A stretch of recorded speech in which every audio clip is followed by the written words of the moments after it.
Radio, l'invité politique, Maxime Liédo. 8h35, bonjour Vincent Jeanbrun. Bonjour. Vous êtes député LR du Val-de-Marne, porte-parole du groupe Droite républicaine à l'Assemblée nationale et soutien de Laurent Wauquiez. Pourquoi soutenir l'homme qui, lorsqu'il a été déjà président des Républicains entre 2017 et 2019, n'a pas réussi à faire quelque chose de ce parti ? Les temps étaient très différents et je crois d'ailleurs que beaucoup lui reprochent d'avoir pris une sorte de pause médiatique nationale pendant un temps. Ça a été pour lui un moment de transformation. D'abord parce qu'il a eu l'occasion de se recentrer sur sa région Auvergne-Rhône-Alpes, où il en a fait un laboratoire et un exemple de ce que fait la droite quand elle est au pouvoir, avec le fait de ne pas toucher aux impôts, de faire des économies, d'être intransigeant sur la sécurité, sur la lutte contre les dérives islamistes. Ça lui a fait du bien et moi je l'avais connu à l'époque, je l'ai redécouvert d'une certaine manière sur les bancs de l'Assemblée nationale, où il a eu, il faut le dire, le courage de se jeter dans la bataille électorale quand tout le monde nous expliquait que les législatives allaient être un massacre. Lui, il quitte une position confortable de président de région pour revenir dans la bataille politique nationale. Et j'ai vu un homme qui avait effectivement appris de tout son parcours, de toutes ses erreurs peut-être aussi, parce qu'il en a fait, il le reconnaît, et qu'il avait trouvé de la force dans cette étape-là. Donc déjà, faut dire que le Laurent Wauquiez d'aujourd'hui, il est plus fort de ses cicatrices aussi peut-être qu'à l'époque. Est-ce qu'il est plus sincère ? Et puis, alors certainement, moi je ne l'ai jamais fait ce projet-là. Oui, il n'y a pas de doute. Parce qu'il est congruent, parce qu'au fond, si vous l'écoutez attentivement, il dit aujourd'hui ce qu'il disait déjà il y a une dizaine d'années. La lutte contre l'assistanat, les enjeux de sécurité, la dérive de la gauche qui était de moins en moins fréquentable jusqu'à devenir la LFI. C'est pas nouveau, en fait, c'est des choses qu'il a toujours défendues, qui lui ont été reprochées à l'époque, peut-être parce qu'il avait un petit peu raison avant tout le monde. Après, moi, j'ai vu un président de groupe à l'Assemblée nationale qui a réussi à redonner de la cohérence à des profils différents. Donc maintenant, la droite républicaine est rassemblée, elle est unie et elle porte une voix qui est entendue. Et ça, c'est grâce à Laurent Wauquiez. Et puis, je l'ai vu aussi, puisqu'on parle quand même d'une élection interne à un parti politique, se lancer dans cette mission de la refondation. Il y a quelques mois de cela, le parti politique lui avait confié une mission de dire « lance la refondation ». Immédiatement, il s'est remis au travail, il a commencé à sillonner la France, redonner la parole aux militants, voir quelle était la feuille de route pour transformer notre famille politique et lui permettre de sortir de l'ornière. Je l'ai vu au travail et là aussi il y avait une vraie sincérité dans cet engagement. Donc assez naturellement, dans cette élection interne où on a deux très bons candidats et c'est une chance pour nous, j'ai choisi de soutenir celui qui était le plus déterminé. D'ailleurs il l'a prouvé à travers tous ses déplacements. Une campagne à la Chirac, dit-il. À la Chirac, bah écoutez, moi on l'a reçu dans le Val-de-Marne il y a 48 heures. Il est le dernier à éteindre la lumière. Il parle avec le dernier militant. Il a une capacité à être au cœur de ce que c'est qu'un mouvement politique assez fascinante. Et puis derrière, objectivement, il porte une vraie vision, un vrai projet pour la France, avec la capacité à le mettre en œuvre. Pour moi, c'est très important. Et quand vous parliez du courage tout à l'heure de Laurent Wauquiez, ce qu'il je termine juste sur ce point, c'est il est libre. Et c'est toute la différence. C'est-à-dire que vous pouvez avoir tous les chapeaux à plumes de notre famille politique qui viendraient vous voir en disant j'ai le projet parfait pour la France. S'ils n'ont pas la liberté de le mettre en œuvre et la liberté de le défendre, alors ça ne marchera pas. Et lui ne doit rien ni à M. Bayrou, ni à M. Macron. Donc pour vous, Bruno Retailleau n'est pas libre. C'est factuel. C'est-à-dire que Bruno Retailleau, qui fait un très bon travail au ministère de l'Intérieur, et il a tout notre soutien au niveau du groupe, est tenu par la solidarité gouvernementale. Et d'ailleurs, on l'a vu, et c'est pas du tout un reproche que je lui fais, c'est naturel. Je veux dire, c'est quand on est ministre, on respecte l'équipe dans laquelle on est. Mais quand vous avez Richard Ferrand, qui est nommé à la tête du Conseil constitutionnel par M. Macron, les ministres n'ont pas le droit de s'exprimer. Quand vous avez le ministre de l'économie qui commence à nous expliquer qu'il va taxer les retraités en baissant leur abattement, là, vous savez, donc augmenter leurs impôts concrètement, les autres ministres supprimer l'abattement de 10% d'abattement fiscal pour les retraités et les frais professionnels. Est-ce qu'on imagine demain que le président de notre formation politique sera tenu dans son expression et donc de fait tiendra toute l'expression de notre famille politique à la solidarité gouvernementale?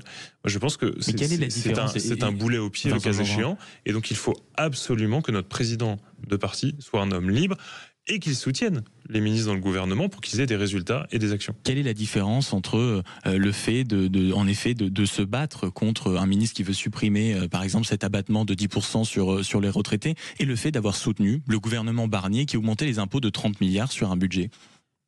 Alors, sincèrement, la situation est très différente. D'abord parce que Michel Barnier s'est lancé dans la constitution d'un budget en 15 jours.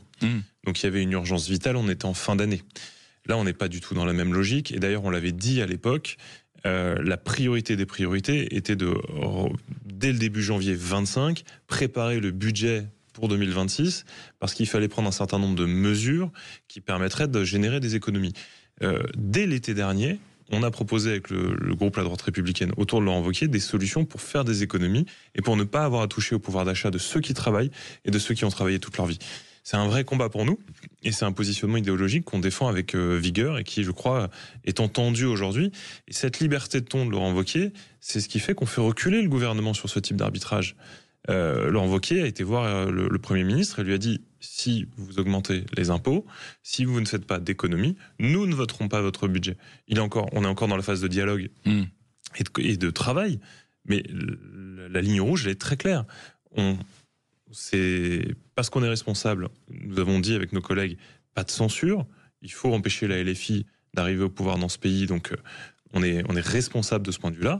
Mais responsable, ça ne veut pas dire qu'on renie nos convictions et on a notre soutien sur les textes au cas par cas. Est-ce que vous ne vous êtes jamais dilué dans le macronisme avec Laurent Wauquiez, quand vous avez passé des accords avec Yael Braun-Pivet pour avoir des postes importants en commission, quand vous travaillez de fait avec les groupes de Gabriel Attal, certains députés d'Édouard Philippe, est-ce que de fait dans votre action au quotidien, vous n'êtes pas en lien avec le macronisme en permanence?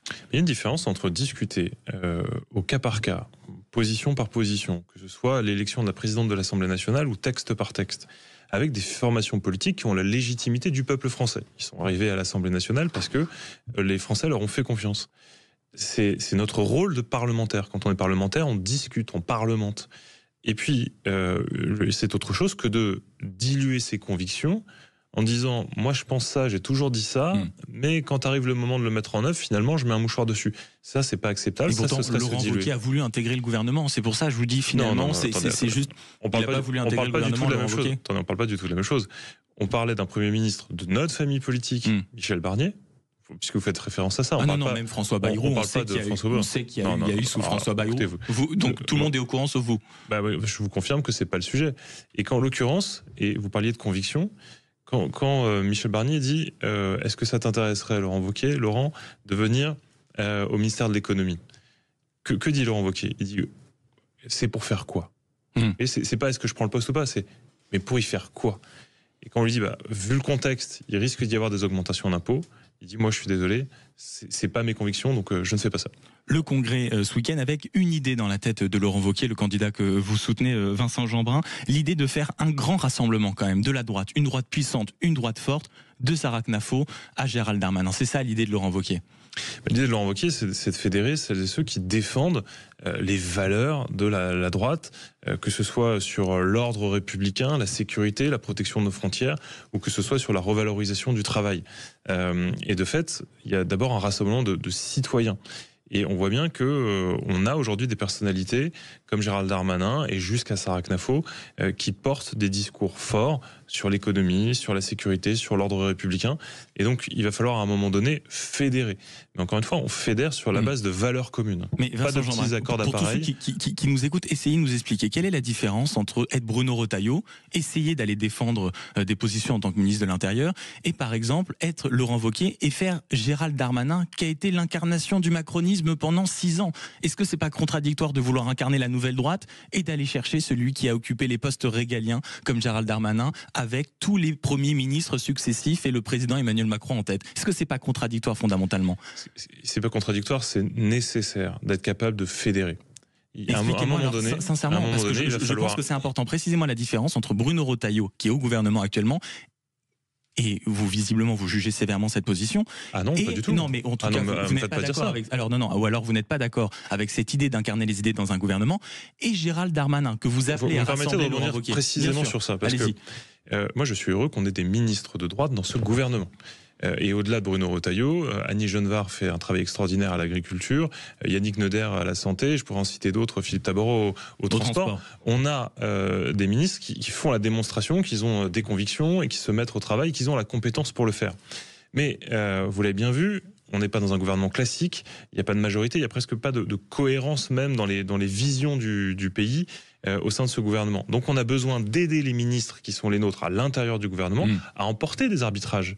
C'est quand même important que nos ministres aient une famille politique libre de sa parole pour pouvoir appuyer leur démarche. Et alors de l'autre côté, donc, je ne reproche certainement pas à nos ministres d'être au travail, au contraire.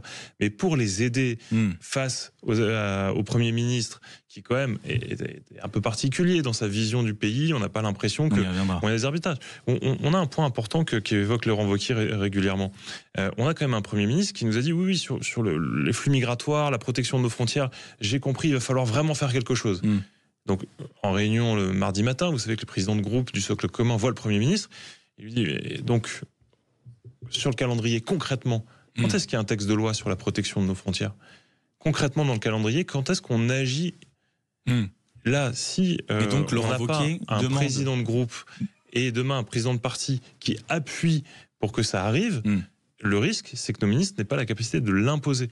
Donc, il faut qu'on ait ces deux jambes, des ministres au travail et une famille politique libre de sa parole pour faire pression et gagner les arbitrages. Si Bruno Retailleau, ce week-end, passe devant votre candidat et remporte l'élection pour prendre la tête des Républicains, est-ce que selon vous, il doit quitter le gouvernement ? Alors, c'est pas à moi d'en juger, mais vous avez bien une pensée. Je me pose la question, très sincèrement, j'imagine qu'il se la pose aussi, comment défendre une famille politique en toute liberté de ton et être tenu par la solidarité gouvernementale. En vrai, vous voyez, il a tenu des propos très forts, et c'est sa liberté de ton, Bruno Retailleau, sur l'Algérie, par exemple.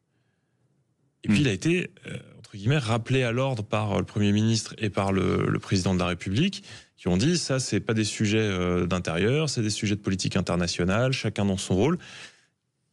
Et fin de l'histoire. Ce n'est pas acceptable. Demain, il est président de notre famille politique, il est évident qu'il doit avoir sa liberté de ton. Donc, c'est pas à moi de j'en juger, et je suis heureux qu'on ait deux très bons candidats dans cette élection.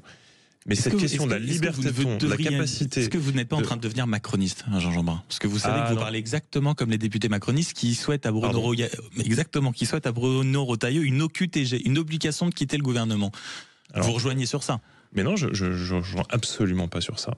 En l'occurrence, vous citez une députée macroniste qui n'était pas très contente parce que Bruno Retailleau a tenu certains propos. Mais non, c'est pas du tout le sujet. Moi, j'aimerais que ma famille politique, qui est la famille politique héritière du gaullisme, qui a une certaine idée de la France, une certaine idée de la République, se redresse, se relève et soit à nouveau là pour faire en sorte que notre pays avance. Je pense qu'il faut une liberté de ton pour ça. Voilà. À tous les militants qui vont voter, notamment ce week-end, est-ce que vous pouvez assurer ce matin que cela se passera sans encombre ? Pas de grande guerre des chefs à la fin, pas de vote truqué, pas de chiens qui votent ? Alors, sur les modalités pratiques, je suis très serein, puisqu'il n'y aura pas de Douglas, il n'y aura pas ce genre de choses. On a été vraiment extrêmement exigeant sur toute la procédure, donc je suis très serein du point de vue technique. Et après, vous savez, quel que soit le résultat du scrutin, il va falloir se rassembler, il va falloir se mettre au travail et aller de l'avant. Donc, évidemment, on a tous intérêt à ce que ça se passe du mieux possible. Et comme je le disais, on a des candidats de grande qualité qui savent l'intérêt de se rassembler. Des candidats de grande qualité qui vont quand même devoir réfléchir à l'avenir du pays. Il y aura une élection. Est-ce que votre candidat, Laurent Wauquiez, peu importe s'il perd, acceptera de renoncer à sa candidature à l'élection présidentielle en 2027 ? Alors d'abord, il va gagner, parce que ce qui compte dans une élection de militants, c'est d'aller voir les militants et de sillonner le pays comme il l'a fait. Et au-delà de ça, l'élection qui est tranchée dimanche n'est absolument pas celle de la candidature à la présidentielle. Donc vous n'excluez pas le fait que si, par malheur, selon vous, Bruno Retailleau gagne et que Laurent Wauquiez échoue, il ait quand même la possibilité de se présenter en 2027 ? Mais quel que soit le résultat de dimanche, Laurent comme Bruno peuvent avoir l'ambition de se présenter à l'élection présidentielle. Et donc oui, Laurent Wauquiez peut tout à fait continuer à porter une vision pour la France. En 2027. On a totalement décorrélé l'élection à la présidence du parti et l'élection à la présidentielle. Et c'est pour ça d'ailleurs, je crois vraiment à la formule du duo plutôt que le duel. Je crois qu'on peut additionner les forces d'un président de parti, Laurent Wauquiez, libre dans sa parole, de ministres qui sont au travail, comme Bruno Retailleau, et puis on s'engagera dans un processus de désignation par les adhérents de notre candidat à la présidence. Est-ce que c'est pas ça qui flingue la droite, Vincent Jeanbrun, pardon, mais vous voyez qu'il y a quand même une volonté d'élire un chef à la tête du parti. Oui. On sait qu'en tête, il y a un espace pour vous, la démocratie, ça flingue un parti politique? C'est pas une question de démocratie, c'est une question de... faut surtout pas revenir à la guerre des chefs. Et pourtant, on sent que là, il y a une volonté de... Bon, il y en a peut-être un qui va prendre le parti, l'autre qui va aller tout seul en 2027. C'est pas rétablir insidieusement cette guerre des chefs qu'on redoute tant à droite? Moi, je redoute pas, en tout cas, de donner la parole à nos adhérents. Disait un ancien président de la République, celui qui a la tête part pour 2027. Là, vous avez raison, le chef, il doit cheffer, et cheffer à temps plein. Et donc, c'est quand même un vrai sujet. Il faut que, vu l'état de notre famille politique, il va falloir quelqu'un qui s'y consacre tous les jours et à 100%. Mais au-delà de ça, la démocratie interne, comme la démocratie à l'échelle de la République, n'a jamais fait peur. Nos adhérents ont le droit de trancher pour savoir lequel sera le meilleur, ou la meilleure d'ailleurs, candidate pour 2027. Il faut être capable d'avoir ce débat sereinement dans la période qui nous sépare de 2027. On dit toujours qu'on apprend nos erreurs. Est-ce que durant cette campagne, notamment dans le camp de Laurent Wauquiez, puisque vous le soutenez, Vincent Jeanbrun, il n'y a pas eu des excès, des erreurs? Saint-Pierre et Miquelon, le RSA, le cancer de l'assistanat, il y a déjà 10 ans signé Laurent Wauquiez. Vous voyez qu'il y a une cohérence dans le discours. Oui, mais peut-être que si ça ne marchait pas il y a 10 ans, peut-être qu'il ne faut pas le reproposer maintenant. Est-ce qu'on n'a pas été dans un mélange d'excès et de vieilles rengaines qui n'avaient pas trouvé un public? C'est pas du tout ce que je ressens sur le terrain. On peut pas, à longueur d'émission sur vos plateaux, dire oh là là, le pays est très en colère, nos concitoyens rejettent l'inefficacité de la politique, l'inaction des politiques. Et quand vous avez un homme politique, c'est pas une bonne idée, vous mettez à droite de Marine Le Pen, c'est compliqué sur ça prouve bien son incohérence. En l'occurrence, on a un problème, on a des OQTF qu'on n'arrive plus à renvoyer. On a des OQTF ultra dangereux qui assassinent et violent sur notre territoire. Et donc et la seule réponse, et la seule réponse de notre pays, c'est dire on peut rien faire. On peut rien faire. Alors il y a des choses qui seraient nécessaires de faire. D'ailleurs, la droite l'a dit très clairement, par la voix aussi bien de Bruno Retailleau que de Laurent Wauquiez. Il y a des lois qu'il faudrait changer pour pouvoir vraiment être efficace. Sauf que on voit bien, on n'est pas en capacité aujourd'hui, puisqu'il n'y a pas de majorité, à faire changer la loi. Donc, Laurent Wauquiez a proposé des solutions qui ne demandaient pas de changer la loi pour avoir un effet dissuasif le plus rapide possible. Donc, évidemment, ça interpelle. Mais encore heureux, sinon on renonce à tout si on n'est plus capable de faire bouger un petit peu les lignes. Et pourquoi Saint-Pierre et Miquelon? Certes, c'est loin, mais c'est surtout c'est hors de l'espace Schengen. Donc à partir de là, les OQTF dangereux, j'insiste, dangereux, qui seraient basés sur des terres, on va pas mettre ça au milieu du village de Saint-Pierre et Miquelon. Vous avez aujourd'hui des terres inhabitées à Saint-Pierre et Miquelon. On peut y construire un centre, et à partir de là, les OQTF ne pourrait pas aller se balader librement et surtout pas revenir en Europe. Ce qui change un point très important, et c'est un peu technique, mais il faut que les auditeurs le comprennent. Aujourd'hui, qu'est-ce qui fait qu'on ne peut pas les renvoyer chez eux? C'est parce que si l'OQTF n'est pas d'accord, eh ben on le renvoie pas, si le pays n'est pas d'accord non plus. Alors que là, s'il était d'accord, l'OQTF, le pays ne peut pas le refuser. Et l'ambition, c'est d'être dissuasif, pas autre chose. La France du travail, importante pour la droite. Plusieurs propositions sont venues sur la table cette semaine, entre notamment les différentes prises de parole du président de la République, avec cette idée, est-ce que pour que les gens puissent mieux gagner leur vie, il faut aller vers une TVA sociale? Et pourquoi, dans ce pays, on est obsédé par l'impôt?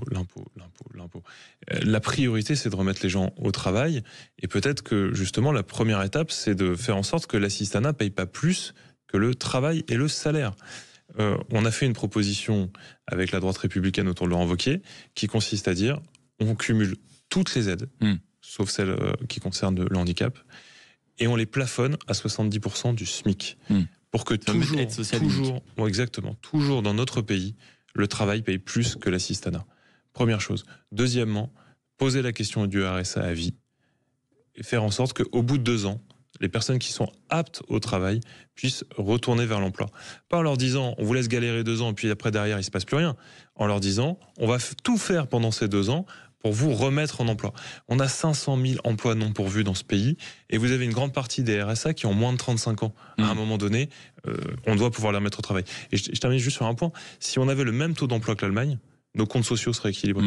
On n'aurait pas de déficit. Donc, à un moment donné, c'est un défi considérable, effectivement. Autre défi important pour la France, on l'a vu cette semaine, on en a beaucoup parlé ici sur Sud Radio, les pompiers caillassés, les pompiers blessés, les pompiers attaqués, ces scènes hallucinantes de rapt à partir du moment où on en parlait ce matin encore, vous avez un peu de crypto-monnaie, cette sensation que la France est devenue finalement un immense un immense bataillon à ciel ouvert avec une agression absolument colossale. Est-ce que c'est aussi vers ça qu'il faut aller, c'est-à-dire pour l'insécurité, prendre la chose à bras-le-corps, que Laurent Wauquiez pourrait peut-être beaucoup mieux faire que Bruno Retailleau dans les années à venir?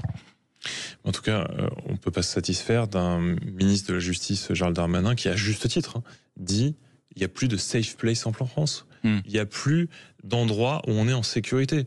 Gérald Darmanin, que vous appelez accessoirement quand même à Laurent Wauquiez, appelle à le rejoindre, mais qui était ministre de l'Intérieur pendant les 6 dernières années? Oui, mais sous quel gouvernement? Encore une fois, avec les pieds et poings liés et une politique gouvernementale qui ne lui a pas donné les moyens. Mais indépendamment de ça, on a connu à l'été 2023 des émeutes complètement folles, où les symboles de la République ont été attaqués. On a des pompiers qui sont attaqués parce qu'ils portent l'uniforme et qu'ils symbolisent la République. D'ailleurs, je suis très heureux qu'avec mes collègues députés, hier, on ait symboliquement créé une médaille spécifique pour reconnaître leur valeur et leur bravoure. Ça a été adopté à l'unanimité hier. On est dans un endroit où il y a de l'ultra-violence. Le narcotrafic gangrène tout et partout. Et bien évidemment qu'il va falloir, et ce sera au cœur, à mon sens, de l'élection présidentielle de 2027, déclarer le vrai combat et vaincre pour une fois pour toutes le narcotrafic. Ça a été possible en Italie. Ils ont eu cette gangrène de la mafia, ils ont eu cette gangrène du narcotrafic. Ils ont pris des mesures extrêmement fortes. Et ils ont réussi à gagner la partie. Moi, je suis d'origine italienne, j'ai beaucoup étudié ça. Et on a la capacité de le faire. Pour certains représentants, dont Laurent Wauquiez, disait-il encore hier soir. Il y a des choses qu'elle fait qui sont bluffantes parce qu'elle redonne à la politique sa capacité à avoir des résultats. Et ça doit être ça notre obsession, parce que sinon les Français, au bout d'un moment, ils vont juste nous tourner le dos et couper les liens avec la politique. Est-ce qu'on peut dénoncer, on va dire, certaines choses qui gênent beaucoup de nos compatriotes? Je pense notamment à l'immigration ou d'autres choses, parce que SOS Racisme, je ne sais pas si vous avez vu, accuse Retailleau et certaines chaînes d'entretenir un certain climat en France d'islamophobie. Est-ce qu'on peut encore parler de certains sujets sans tomber dans ce genre d'accusation? Non mais attendez, à un moment donné, il faut qu'on arrête d'être otage de cette pensée de gauche, parce qu'on peut leur retourner le compliment. Vous avez vu ce qui s'est passé à Rieux-la-Pape, là, il y a eu un commissariat attaqué, et qu'est-ce qu'on voit? Le maire Horizon accuse un député LFI justement d'alimenter cette haine. Mais moi, je l'ai vécu, je suis député aujourd'hui, j'ai battu Madame Rachel Keke, qui était députée LFI. Qu'est-ce qu'elle disait? Elle disait, la police tue nos enfants. Elle m'a même dit un jour que ça serait bien que la police tue mes enfants pour que je me rende compte à quel point ça faisait mal les violences policières. À un moment donné, ce discours de haine anti-police, anti-république, il finit aussi par avoir des conséquences. Donc bien sûr qu'il faut surtout pas se laisser intimider sur ces sujets-là. Il faut qu'on mette les pieds dans le plat, il faut qu'on dise les choses et les dire vraiment. Un dernier mot pour un ancien président de la République qui a retrouvé la liberté, du moins à sa cheville. Plus de bracelet électronique pour l'ancien président de la République, Nicolas Sarkozy. Vous avez un mot pour lui, une pensée pour lui? Je sais que c'est un homme de courage et ses ennuis judiciaires sont pas terminés. Je sais qu'il va batailler avec beaucoup d'énergie, beaucoup de conviction. Donc, on lui souhaite bon courage. Il y a une adversaire qui a aussi des ennuis judiciaires. Elle s'appelle Marine Le Pen. Éric Ciotti propose de supprimer l'exécution provisoire des peines d'inéligibilité. Est-ce que vous la voteriez, cette loi? Je distingue deux choses. La réflexion globale de comment on applique les peines dans notre pays, et ça, je veux bien avoir un débat, mais je ne suis pas pour des propositions de loi sur mesure pour des cas individuels. Donc vous ne la voterez pas? Je ne la voterai pas. Merci beaucoup Vincent Jeanbrun d'avoir été avec nous. Soutien de Laurent Wauquiez, porte-parole du groupe Droite Républicaine à l'Assemblée nationale et député LR du Val-de-Marne. Merci d'avoir été avec nous sur Sud Radio. Il est 8h57. Dans un instant, la vérité en face avec Patrick Roger. Merci John pour la réalisation cette semaine. C'était le camarade Jamel lundi dernier. Et évidemment, le camarade Manu pour l'accueil des auditeurs. L'équipe Maxime Trouleau, Benjamin Glaise, Laurie Leclerc que vous retrouvez dès lundi avec Jean-Jacques Bourdin. Et Laura, merci beaucoup pour les réseaux sociaux et bien sûr, puisque pour la partie politique, elle est en face de moi. Juliette pour les invités et les interviews. Dans un instant, vous restez sur Sud Radio. Patrick Roger arrive. Très bonne journée.